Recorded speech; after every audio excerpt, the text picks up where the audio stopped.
रोपतिया धान धान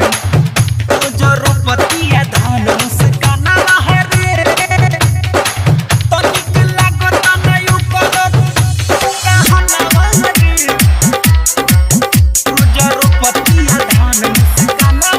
रे Presented by Lovely Films Production.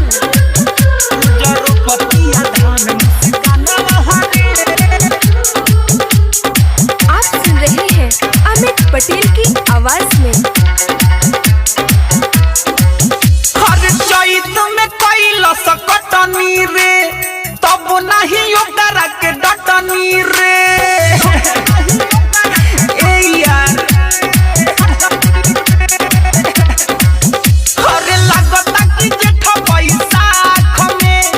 इज्जत मिलाई मोर राख में इहे सोच के मोर बेचैन बाटे मानवा रे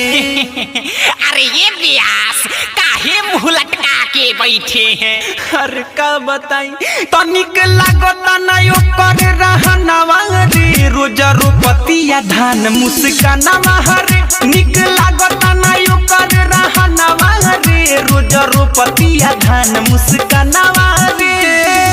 रोज रोपतिया धान मुस्कानवा रे तनिक लागता नहीं ओकर DJ विकास रीगा सीतामढ़ी। रोज रोपतिया धान मुस्कानवा रे रोज रोपतिया धान मुस्कानवा रे Presented by Lovely Films Production.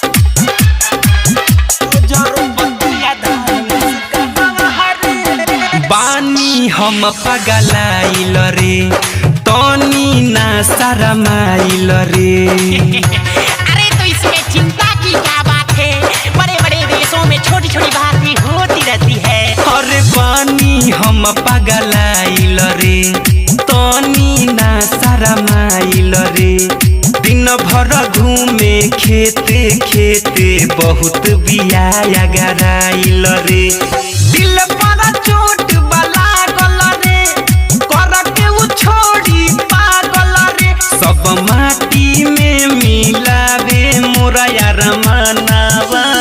रे अरे जाए दम मर्दे, कमाते नु बिया, तुम मजा करो। भग सालाते नहीं तनिक लागता नहीं ओकर रहनवा रे रोज रोपतिया धान मुस्कानवा रे निक लागता नहीं ओकर रहनवा रे रोज रोपतिया धान मुस्कानवा रे कहनवा रे रोज रोपतिया धान मुस्कानवा रे Presented by Lovely Films Production. आप सुन रहे हैं अमित पटेल की आवाज में।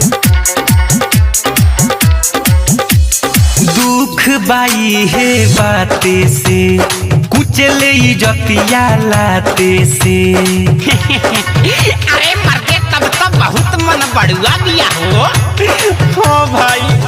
अरे दुख बाई है बाते से कुचले इज्जतिया लाते से कबले ई संकट टली यारवा बोल ना हमारा माथे से कैसे के समझाई रे के करा से दुख बताई रे यही हुक से हमरो सुखता परानवा रे दादा एगो तो इतना दिन कोरोना से तबाह रनिया अब ये तबाह कइले बिया तनिक लागता नहीं ओकर रहनवा रे रोज रोपतिया धान मुस्कानवा रे निक लागता नहीं ओकर रहनवा रे रोज रोपतिया धान मुस्कानवा रे हरे लागता कि जेठ बैसाख में इज्जत मिलाई मोर राख में इहे सोच के मोर बेचैन बाटे मानवा रे अरे ये व्यास काहे मुंह लटका के बैठे हैं। हर का बताई तनिक लागता नहीं ओकर रहनवा रे रोज रोपतिया रोपतिया धान मुस्कानावा रे निक लागता ना ओकर रहनावा रे रोज रोपतिया धान मुस्कानावा